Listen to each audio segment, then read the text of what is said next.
It sounds like, too, both of your perspectives push against what the browser wants to be for an application. For example, it doesn't seem to want to be local first. It wants to be connected.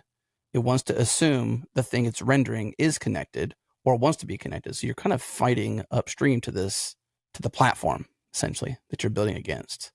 So you have to get better buy-in from browsers. I wouldn't subscribe full-heartedly to that statement. I think this is mostly like a matter of like the hive mindset that we've developed in the web over the last decades, really.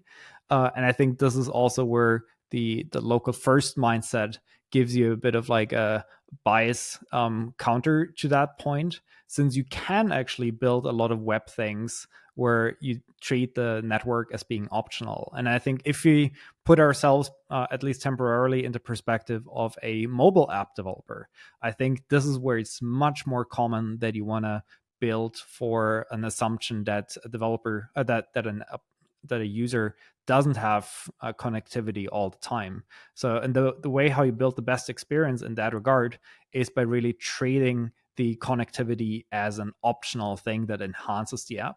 And you can very much build a web app in the same way.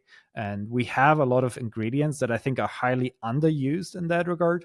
So we have like service workers, etc.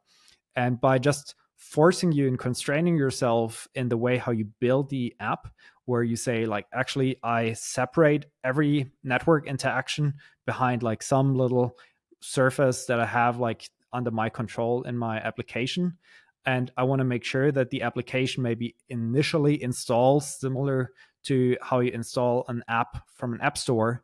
And from there, the app is functional. From there, the app is enhanced with network, both enhanced in terms of data synchronization, loading media, etc., and also loading new app updates. It's very feasible to do that in the web.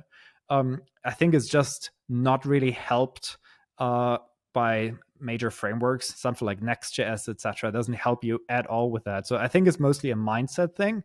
And the mindset thing is also holding back the technologies that are being developed, and the lack of those technologies don't evolve the mindset. So I think it's a bit of a chicken egg problem in terms of the mindset. And we see the most development coming really rather in the mobile world, where those assumptions are much more common.